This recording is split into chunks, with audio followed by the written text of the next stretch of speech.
everybody out in Nettie land. Happy New Year. You know, last time I talked to you, I was a little bit sick, and you know what? I'm getting better. And I took a few days off just to rest and recuperate. And I hope that if you've got, the winter cruds, it's a little more than cruds for me. But if you got the winter cruds, I hope you do take time to rest and recuperate and drink plenty of fluids. Okay, that's enough about that. Because, what is it? January 8th, I guess. 2020. 2020. Welcome to 2020. I always wanted to do that, but everybody else does too, so I'm a little late. But I'm going to be serious today. It's, when I had time to think and, watch a little bit of TV and watch the news, I found myself just kind of not wanting to pay any attention to anybody else. I started to worry. I started to worry about the state of humankind. Not so kind humans. Anyway, I think that there's a lot of worry in the world right now, and we're worried about the state of the world. We're worried about fires and earthquakes and gun violence and political issues, illnesses, cancer, diplomacy issues, a lack of respect for human beings. Oh, we have become the most disrespectful group of people I've ever met. And that saddens me. Because, I always like to turn my woes into joys. I do. And I like to be a first responder in love, but sometimes you have to take a little snapshot of what's really going on around you. And I think that we all have something in common.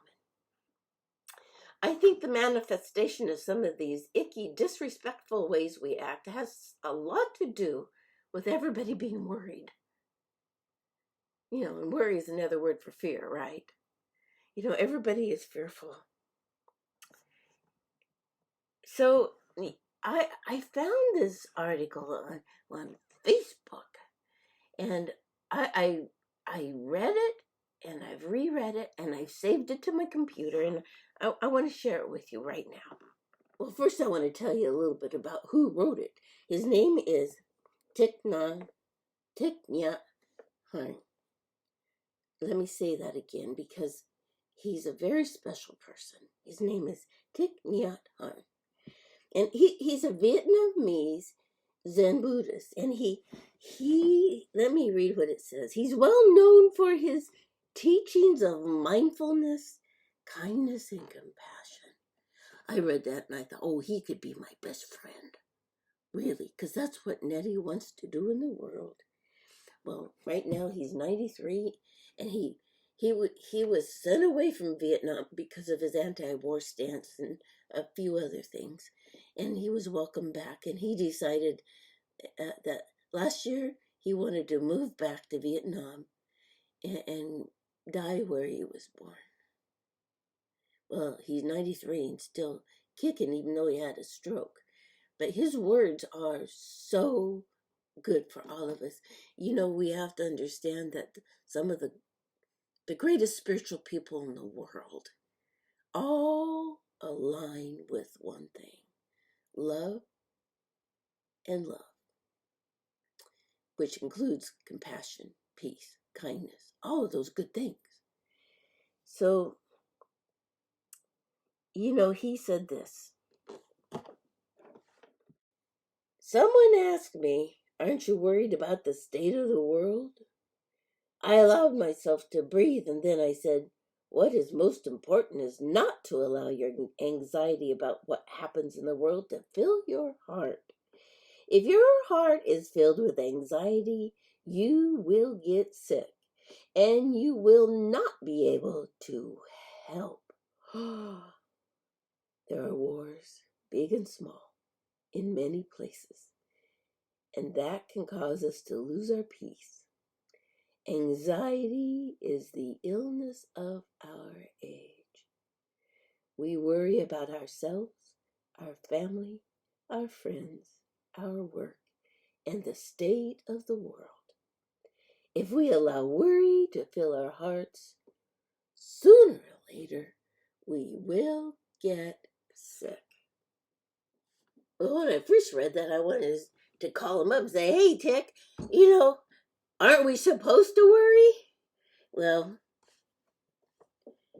I think that if you would look it up, that medical, psychological, and spiritual experts all agree that worry is not productive. Nope. And it can really do damage to our health. And that's our physical health, our mental health, and our spiritual health. Pay attention to what's going on in your body if your heart is bothering you. And I mean your spirit. Pay attention to your mind when your spirit's wonky. When you're sick, is there something psychological or spiritual going on? Our body talks to itself. So you want to know what my answer is, right? Nettie, what's your big answer? Well, it's not my answer. Worry is about our thinking in this circular pattern. We just talk to ourselves and talk ourselves nuts. Like over and over again, we think about a situation and we go in circles and all we do is think about the problem. So if you become worried, you may be doing nothing and you may not want to do anything because you stew and chew on the issue. So that can interfere with our abilities to fight or freeze.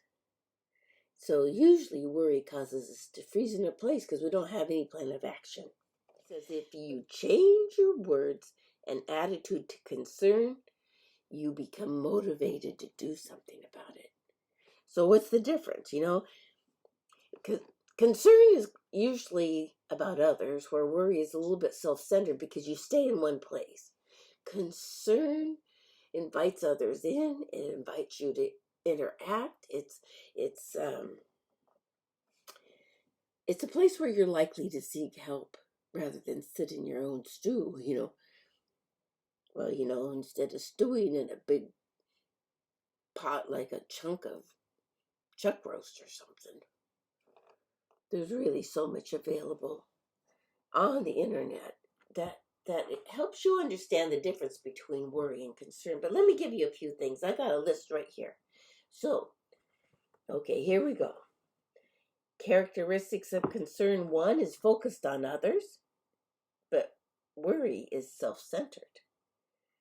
Concern motivates us to serve, but worry puts up barriers that keep us from serving.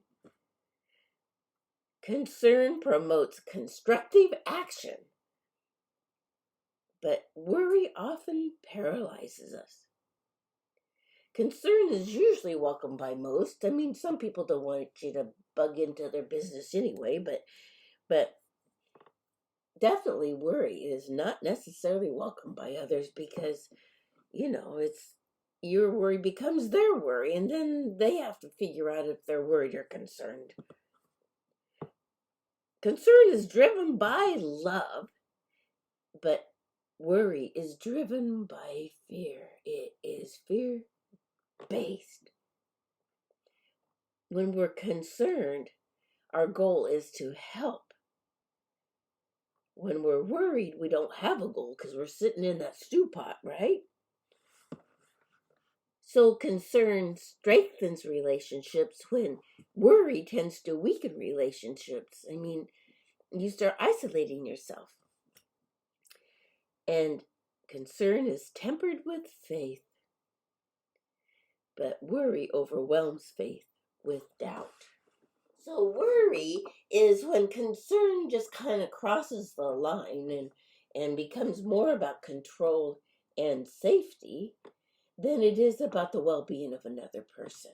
That's right. Fear is a motivator of worry, but love is the motivator of concern. That's really important. I want to make something very clear. Now, there is something called anxiety and panic disorder, and certainly if it's like a clinical condition that can be helped by professionals, medication, counseling, all of the above. And I am not here and not qualified or equipped to counsel those with anxiety and panic disorders. Jimmy told me that's a disclaimer, but I call it a claimer. I'm claiming that I want to help, but I'm not qualified in some areas. Those of us who recognize that we are worried all the time can choose concern over worry. It's got to be a choice first, that we want to be able to do something about our circumstances, or even if it's something in the big world where decisions are being made to drop bombs or something, there's still something we can do. There is. I have one little piece of advice regarding all of this. And it's about something that happened to me, and it started my journey on learning what I could do in life and what I can't, and how to put myself into action, even if it was the littlest action. So there was a very devastating time, and someday Nettie's going to share that, because I think once we pulled ourselves through something, depression, or being out of work, or losing everything we own, those are the times when we have a choice. And so there was one of those times. And I found myself searching and praying everywhere I looked. I was looking for a way to get back on track. And just by accident, it wasn't an accident, my answers to prayers and the searching just randomly appeared. And it was just a little quote by Teddy Roosevelt. And I kind of shortened it to, don't think about what you can't do, think about what you can do. I thought, well, Teddy, that's easy enough for you to say. But Nettie needed to grab onto that. That empowered me to get up every single morning and at least think about what I could do, even if I didn't feel I could do it yet. Because when you're in a place where you feel helpless and powerless, it can lead to depression, and it can lead to just this place where you freeze. So if you at least take the step to think about something you can do, that's empowering right there. And soon my mantra became, do what you can do, not what you can't do. And I would say that to myself. I would get up to do something and think, oh, I can't do that. But you know what? I could think about what steps I could take to do what I eventually wanted to do. And when I tell you that story, it'll be a little deeper, but let's just start with this. Once I grabbed onto that, I had been not eating very well and eating out of depression. I had been not exercising, and I had been kind of idle. So once I grabbed onto this idea that I should put away what I can't do and start doing something one little step at a time, I started eating better. I went to exercise. I started losing weight, and I started figuring out all the bigger steps I wanted to take. And suddenly I wasn't anxious anymore. And when Tech says anxiety is the illness of the world, he's right, because anxiety comes from worry, not concern. And anxiety, be it clinical or be it caused by environmental issues that we have no kind of control over, it is a killer. It is going to affect your heart. It is going to affect your psychological well-being and your body. And your spirit. But you know what? I think it is spirit that is the one that grasps onto concern. It is our upbringing in compassion and kindness and love that helps us turn the corner and separate worry from concern. Instead of being concerned about my well-being or my lack of well-being, I become concerned about the well-being of everybody. I first love myself by putting away that anxiety and saying, you don't work for me. Get thee behind me. That's right. So once we get that, we realize that all we're doing by taking one step at a time is lighting one candle at a time, lighting up our hearts and our mind. We have to be the light in the world. And you start with yourself. Light a candle for your anxiety. Put it out. Put it out. Then relight that candle for your concern for self and others. And think of one thing you can do. And you know what? The one thing you can do is pass the light on. It can just be at the grocery store. You can say to the clerk, you are doing such a good job. Thank you for being here. You can smile at somebody on the street. If you're on Facebook, post something positive every day. Be the light. Because once you do, others are going to pick up that light. And you know what they're going to do? They're going to be empowered to pass their light on. You know, we are all bigger than the negative in the world. Love always wins. It's true. And I am impassioned by that thought. Make it your passionate goal to prove to the world that love always wins. As we take our steps one step at a time to light up the world, the darkness is going to fall out. The ideas that are negative are going to fall off one at a time. And people are going to give in, because in all of history, as bad as it's ever been, love has rose to the top, or risen to the top. Love has risen to the top.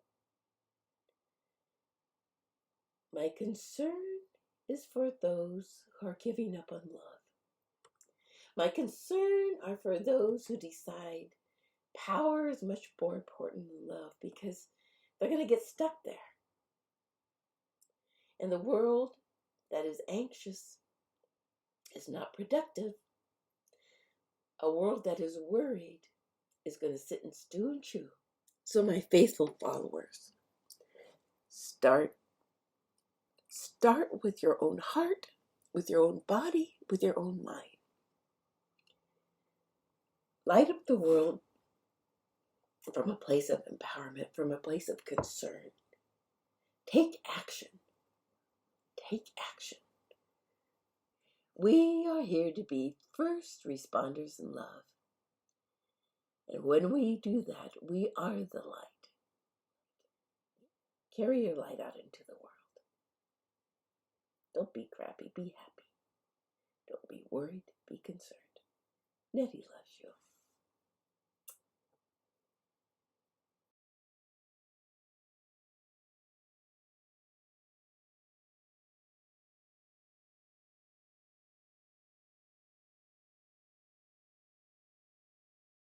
If you or a loved one find yourself overwhelmed with anxiety, it might be time to talk to someone.